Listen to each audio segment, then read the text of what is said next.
बकरी को मैं चुरा ले गया।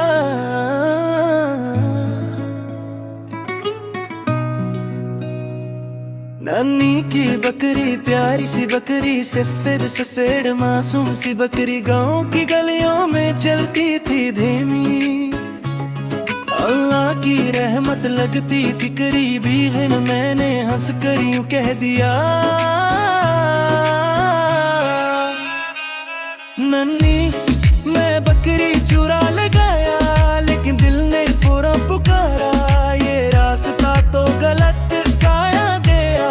नन्ही ने प्यारे से समझाया, बेटा इस्लाम ने ये सिखाया, सच्चाई रहमत चोरी गुनाह।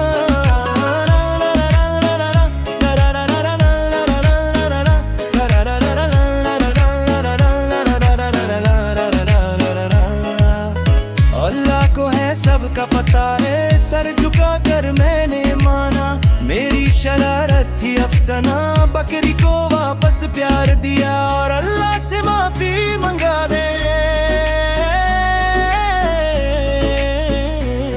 या अल्लाह दिल को साफ रखना, सच बोलने का हमें रास्ता दिखाना।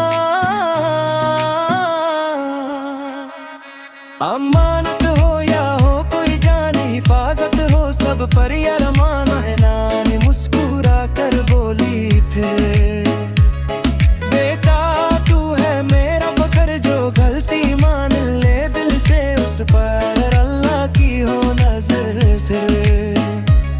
नन्ही मैं बकरी चुरा ले गया, लेकिन दिल ने फौरन पुकारा, ये रास्ता तो गलत साया दे। नन्ही